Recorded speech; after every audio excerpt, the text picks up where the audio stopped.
waa Sénégal tey ñu ngi nii jàkkaarloo ak Bamar Gueye muy président mutuelle bu Hann Bel-Air mutuelle bi nag nit ñi ñu ngi koy dégg mais xamuñu conditions yi muy doxee xamuñu ni ñu mën a def ba adhéré si tey ñu jàkkaarloo ak président bi fas yéene ko bàyyi mu wax ci expliquer leen mutuelle bi luy njëriñam ak lan la mën a jëriñ doomu Yaraax avantage yi mu am Bamar na nga def ñoo ngi lay nuyu. waaw maa ngi sant yàlla di leen sant.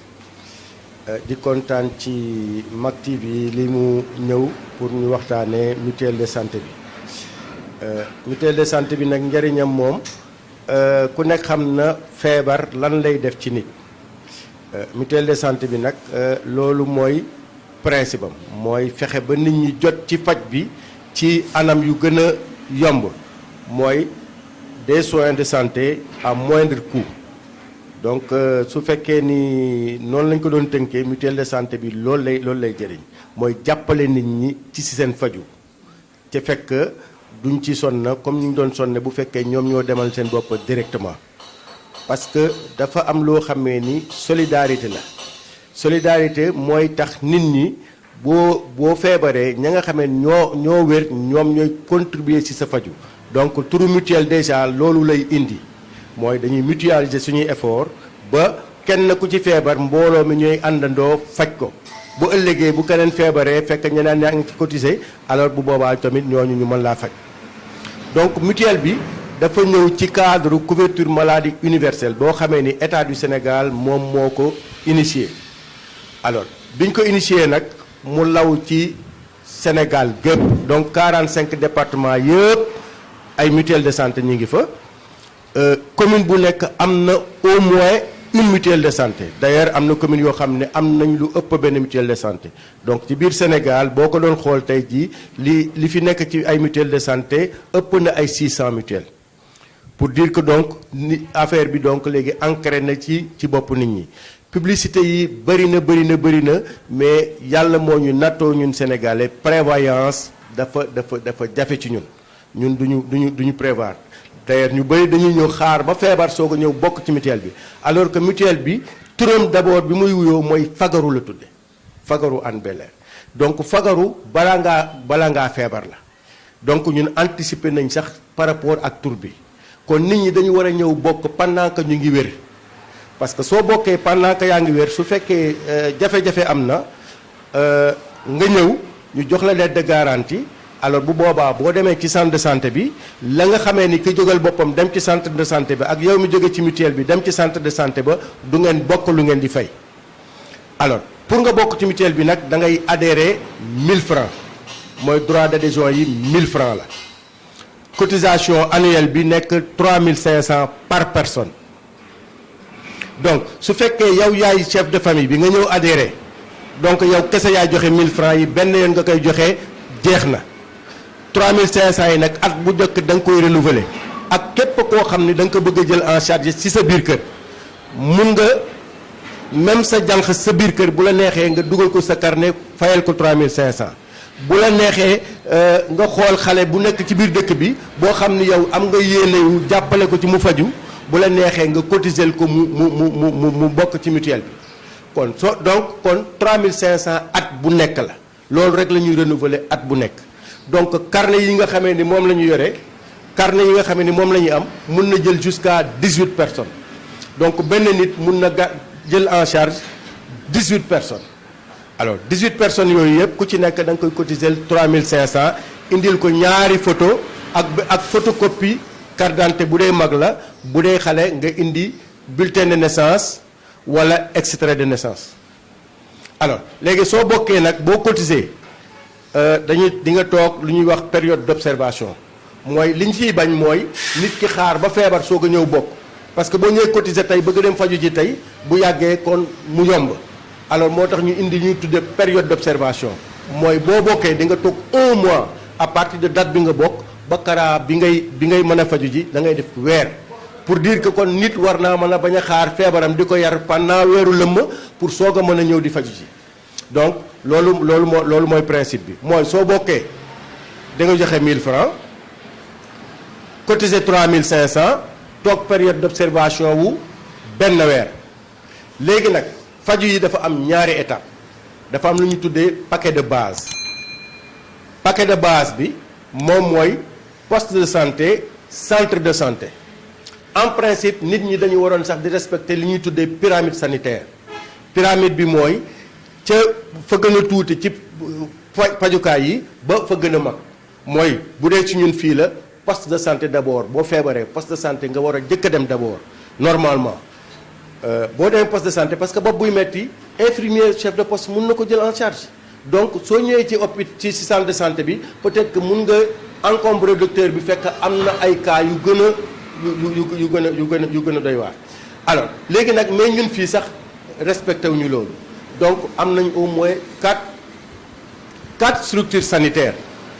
mooy am na ñaari poste de santé ak ñaari centre de santé benn bi poste de santé bi mi ngi Yarax Képp beneen poste de santé bi mi ngi nu mu tëtti Hann-sur-Mer moom la ñuy wax poste de santé Hann-sur-Mer moo nekk booru cafétéria ak centre de santé Hann-sur-Mer bi ak centre de santé Mariste donc ki nga xamee dafa bokk ci mutuelle bi ci 4 structures sanitaires yooyu yëpp mun na fa dem pour ñu jël ko en charge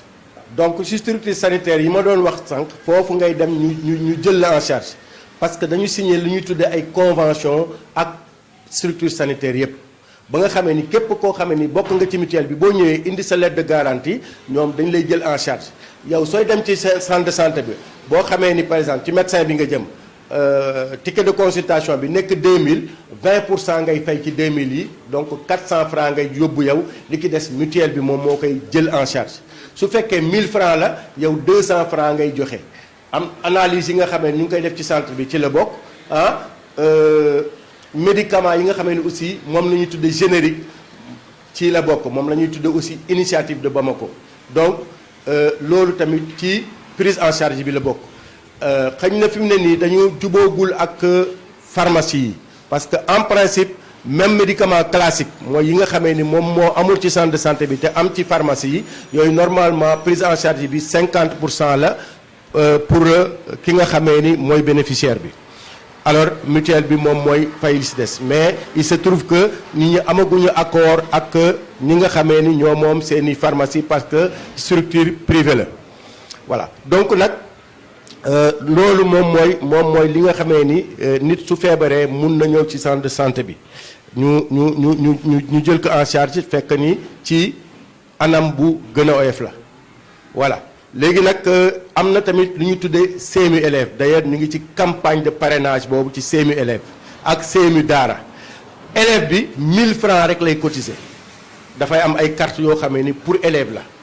la élève bi benn 1000 francs lay joxe. am na ñaari prise en charge la bu ko neexee mu joxe 1000 francs pour bénéficier wu ci yenn aspect wu rek nag ci faj yi bu ko neexee mu joxe 3500 pour mën a bénéficier wu ci globalité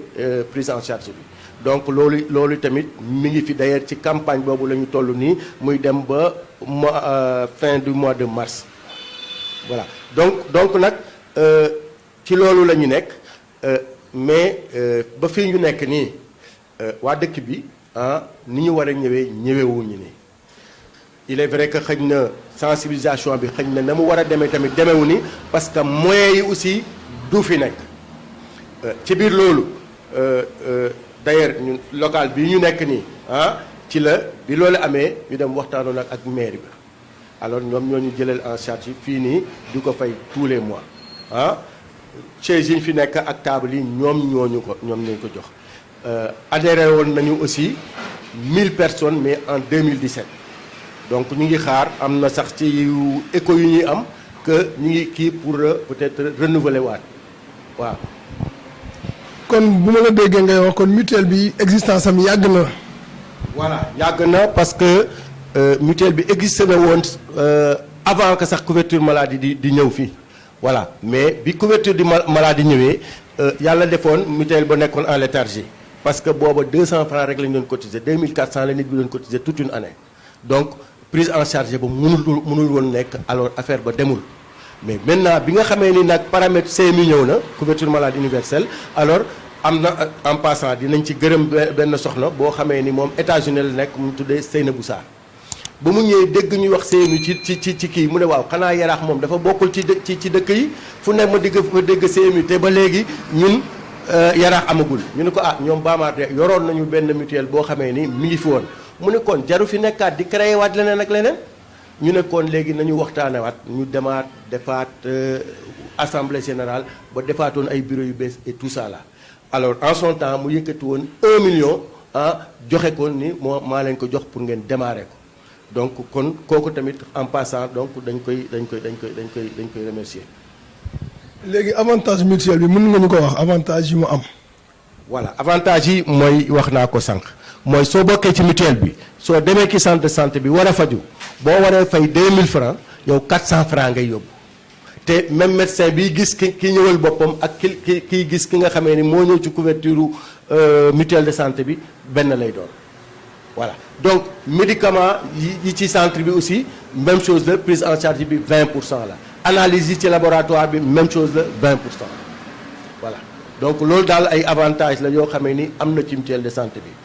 donc bu dee am na leneen loo bugg a leerlu aussi mun naa ci tontuwaat. maanaam don bi maire bi def récemment ci santé bi moog mutuelle bi am na fu ñu daje wala bokkuñu lenn. waaw dina am fu ñu daje pourquoi parce que lu plateau technique gu structure sanitaire yi gën a relevé alors suñuy patient gën a di mën a faju parce que dafay am ay jàngoro yoo xamee ni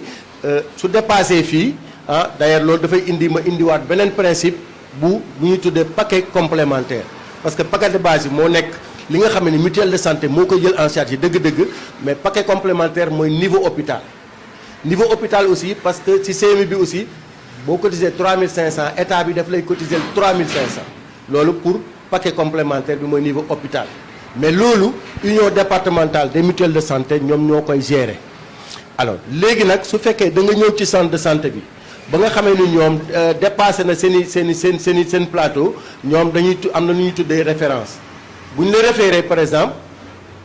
ci hôpital par exemple léegi union départementale maintenant moo lay jël en charge à partir de 3500 yi nga xamee ni état bi cotisé loon na la ko donc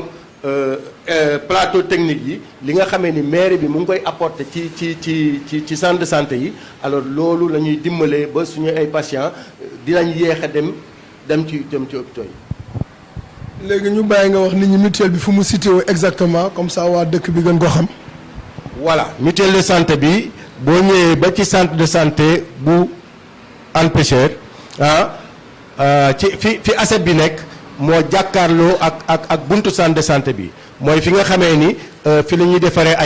ay mool fi ñuy tuddee Serigne Fall moo nekk foofu képp ku ñëw foofu même boo siggee taxaw ci jàkkaarloo ak wan ginnaaw buntu centre bi di nga jàkkaarloo ak tableau bi nga xamee ni fa la ñuy def mutuelle de santé fagaru Hann Bel-Air numéro téléphone yaa ngi fa donc ku ci soxla boo wootee alors mun nañ la orienter ba nga egg ci mutuelle bi soo ñëwee di nga fi fekk gérante bi mooy madame Ndoye bon beneen aspect bi aussi am na lu ñuy tuddee ay agent de promotion parce que état bi aussi pour dimbali nit ñi ci sensibilisation bi dafa recruter ay agent de promotion donc madame Guèye mi toog ci ñooñu la bokk ñoom aussi dañuy def vraiment liggéey bu rafet di def descente ci terrain bi di sensibiliser nit ñi di def ay campagne de parrainage alors ñu bëri am na ci ñoo xamee ni ñoom ñoo tax sax ñoom ñu xam ni mutuelle bi existé na voilà. léegi looy tëjee nga wax ko habitants yi nekk ci commune bi nga ne leen loolu tëjee ak ñoom pour ñu mën a ñëw maanaam ci mutuelle bi mën a fagaru moo gën faju loo leen di wax loo leen di woowee. voilà. damay wax rek ne feebar du tàggoo buy ñëw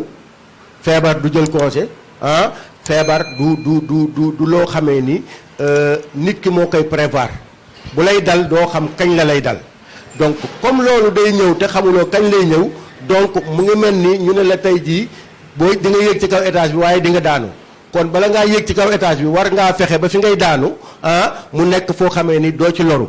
donc loolu nag moom mooy boo ko méngalee moom mooy indi njëriñu mutuelle bi mooy da ngay bokk a fekk feebarloo mais boo feebaree xamuloo ndax dina fekk yaa nga yore dina fekk ndax say mbokk am nañu wala amuñu waaye ka nga xamee ni kii sax yow yaa ngi ko bëgg a dimbali mais mu ñaan la 400 francs pour dem faju ji moo gën a yomb ci yow nga jox ko 2000 francs pour mu dem faju ji donc képp koo xamee ni yow yaa ngi yor sa njaboot war ngaa fexe ba sa njaboot mën a di faju ci anam ba mu gën a yombe parce que même damay dellu si ci seemi élève bi léeg-léeg da ngay gis jigéen ñi nga xamee ñu yor seen njaboot di leen joxe di géew fii ak di dugg ci lu nekk mais alors que benn 1000 francs bi déjà ñun on a des problèmes pour que ñoom ñu mun a cotiser seen doom benn 1000 francs alors que fii nga leen fekk ñuy géew fii nga leen fekk ñuy dugg ci loo xamee ni lii amul leen benn njëriñ parce que élève bi bala muy jàngi dafay wér nit bala muy liggéey dafay wér même seen tontine yéeg seen yeneen yi ñuy def yépp mais soo teggilee nit ci natt mu cotiser mu nga tegal ko ci natt ba pare te mu dem feebar amatul lu mu rembourser mais kon natt ba sax dafay am incidence ci natt ba donc loolu yëpp yu nit ñi war a bàyyi xel la ba tax ni ñu ñëw bokk ci mutuelle bi parce que mutuelle bi waa dëkk bi ñoo ko moom voilà tant que mutuelle bi mi ngi ci dëkk bi ñëpp ñoo ci yem kon ñëpp ñoo war a ñëw vraiment ñëw bokk ci mutuelle bi pour que ñu mën a am dëkk boo xamee ni ak xale yoo xamee ni ak njaboot goo xamee ni ñoom ñëpp dañuy am wér-gu-yaram nit ñi nekk ci seen jàmm vraiment ñu ngi leen di sant bu baax a baax